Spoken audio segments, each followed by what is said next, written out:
United nation security council में भारत एक मसले के ऊपर अमेरिका, ब्रिटेन और इवन अपने एलाई फ्रांस के अगेंस्ट भी चले गया था। ये तीनों ही देश जो यूएन सिक्योरिटी काउंसिल के परमानेंट मेंबर्स हैं, ये सब मिलकर यूएन सिक्योरिटी काउंसिल में चाइना के खिलाफ भारत को पिछले कुछ सालों से लगातार बहुत ही एग्रेसिव तरीके से बैक कर रहे हैं। ऐसे में भारत इनके खिलाफ जाए या फिर इनसे सहमत ना हो, ये बहुत ही रेयरली देखा जाता है। लेकिन जिस रीजन से भारत ने इन तीनों फ्रेंडली कंट्रीज के अगेंस्ट जाने का फैसला किया था, उसके रिजल्ट्स भारत को मिलना शुरू हो गए हैं। ये चीज तो आपको पता है कि भारत के पड़ोसी देश म्यांमार में साल 2021 के शुरुआत में ही म्यांमार आर्मी ने सैन्य तख्तापलट करके मिलिट्री रूल ला लिया था।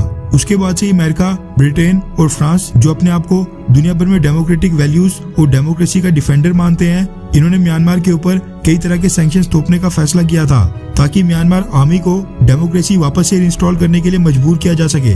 लेकिन भारत इसके अगेंस्ट खड़ा हो गया था और भारत ने कहा था कि म्यांमार के ऊपर सैंक्शंस थोपना एक सही कदम बिल्कुल नहीं होगा। इससे म्यांमार की सिचुएशन और भी ज्यादा बिगड़ेगी और जो सैंक्शंस के प्रभाव होंगे वो सब सहने पड़ेंगे म्यांमार की आम जनता को। उसके बाद इसी साल जून महीने में यूनाइटेड नेशन जनरल असेंबली में म्यांमार आर्मी के खिलाफ एक रेजोल्यूशन लाया गया, जिसमें म्यांमार आर्मी को जल्द से जल्द डेमोक्रेसी रीइंस्टॉल करने के लिए कहा गया और बाकी देशों से आग्रह किया गया कि वो म्यांमार आर्मी को कोई भी हथियार न बेचें। इस रेजोल्यूशन के केस में भारत ने वोटिंग से अब्सटेन किया था और चाइना, रशिया, बांग्लादेश, नेपाल के साथ मिलकर म्यांमार आर्मी के अगेंस्ट वोट नहीं किया था।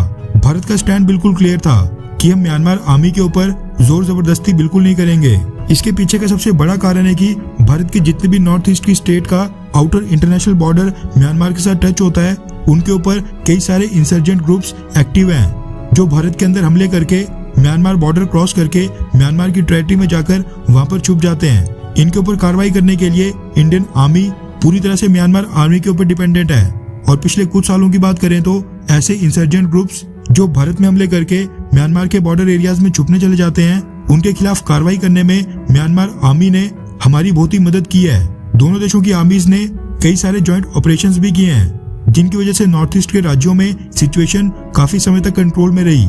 ऐसे में अगर भारत म्यांमार आर्मी के खिलाफ जाता है तो ये उल्टा भारत के लिए मुश्किलें खड़ी कर सकता है, क्योंकि इस केस में म्यांमार इंडिया को सपोर्ट तो नहीं करेगा, लेकिन म्यांमार आर्मी चाइना की तरफ और झुकाव रखने लगेगी। तो जो अमेरिका, ब्रिटेन और फ्रांस के खिलाफ जाने के पीछे भारत का मोटिव था, वो एक बार फिर से पूरा हो गया है। यानी म्यांमार आर्मी ने भारत को खुलकर सपोर्ट किया है। रेफरेंस के लिए आपकी स्क्रीन के ऊपर एनडीटीवी इंडिया के आर्टिकल का स्क्रीनशॉट है, जिसके मुताबिक म्यांमार आर्मी ने एक ऑपरेशन सनराइज के तहत जो रेवोल्यूशनरी पीपल फ्रंट नाम के इंसर्जेंट ग्रुप के 5 टेररिस्ट को अरेस्ट किया था, उनको इंडियन आर्मी को सौंप दिया है। रिपोर्ट्स के मुताबिक जो रिसेंटली मणिपुर में असम राइफल्स के ऊपर हमला हुआ था, जिसमें कुल मिलाकर 7 लोगों की जान गई थी, जिनमें असम राइफल्स के कर्नल समेत 4 जवान वीरगति को प्राप्त हुए थे, उस हमले के पीछे भी यही रेवोल्यूशनरी पीपल फ्रंट नाम का रिबल ग्रुप था। ये 5 आतंकी जिनको भारत को सौंपा गया है, ये रेवोल्यूशनरी पीपल फ्रंट के सीनियर कमांडर हैं, जिनको इंडियन आर्मी ने म्यांमार से एक स्पेशल फ्लाइट में एयरलिफ्ट करके भारत भी ला लिया है। भारत में लाकर इनको एक अनडिस्क्लोज्ड यानी अज्ञात जगह के ऊपर ले जाया गया है, जिसके बारे में किसी को भी नहीं बताया गया है। वहां पर ले जाकर भारत की सिक्योरिटी एजेंसीज इनकी इंटेरोगेशन कर रही हैं। इंटेल तो वैसे ये भी सजेस्ट करते हैं कि रेवोल्यूशनरी पीपल फ्रंट नाम के इस रेबल ग्रुप को चाइना की तरफ से ही फंडिंग आती है। वैसे ये पहली बार नहीं जब म्यांमार आर्मी ने इंडिया को टेररिस्ट हैंडओवर किए हों। पिछले साल भी जब म्यांमार में एक डेमोक्रेटिक गवर्नमेंट थी, म्यांमार आर्मी ने भारत को कुल 22 टेररिस्ट हैंडओवर किए थे, जिनका भारत के अंदर कई सारे हमलों में नाम आया था। खैर, भारत में कई सारे लोग म्यांमार के डेमोक्रेसी सपोर्टर्स भी हैं। आपको क्या लगता है कि क्या इंडिया म्यांमार आर्मी को सपोर्ट करके बिल्कुल सही कर रहा है, हाँ या फिर नहीं? नीचे कमेंट करके अपनी राय जरूर बताएं।